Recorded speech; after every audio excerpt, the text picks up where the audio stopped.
Before you begin, we recommend the following. You assemble the product in the same location you intend to use it.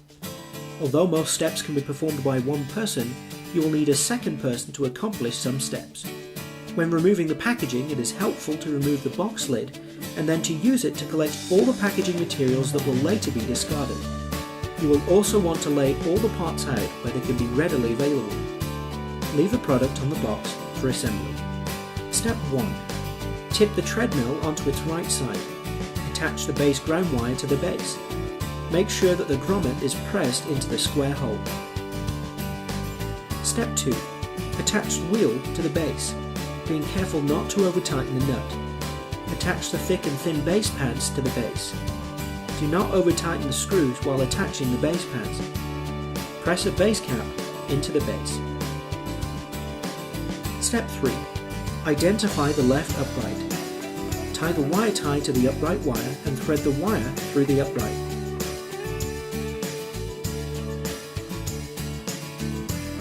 Step 4. Hold the left upright against the base, being careful not to pinch the wires. Partially tighten the screws and the washers into the left upright and the base. Step 5. Tip the treadmill onto its left side and repeat the steps that were performed on the right side. Note that there is no wiring. Step 6. Position the treadmill so that the base is flat on the floor. Slide the left and right base covers onto the uprights. Step 7. Identify the left handrail. Insert the wire tie on the upright wire into the bottom and out of the end of the left handrail. Attach the left handrail to the upright. Step 8. Repeat the previous step on the right side, noting that there is no wiring. Step 9. Remove the 2 screws from the pulse crossbar. Remove the pulse crossbar and discard the screws. Remove the 4 screws from the console frame. These screws will be used in a later step.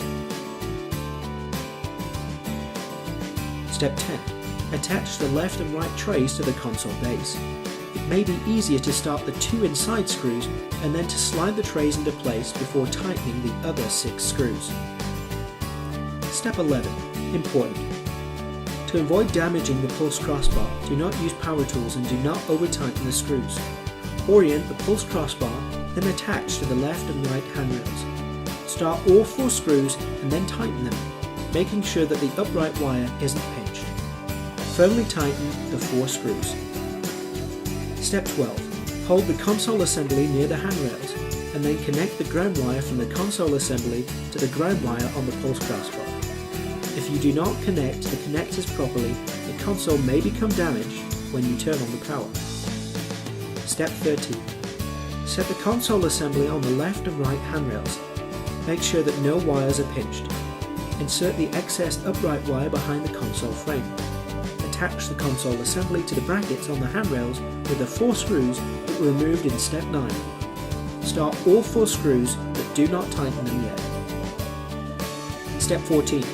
Attach the pulse crossbar to the console assembly and firmly tighten all console screws from previous steps.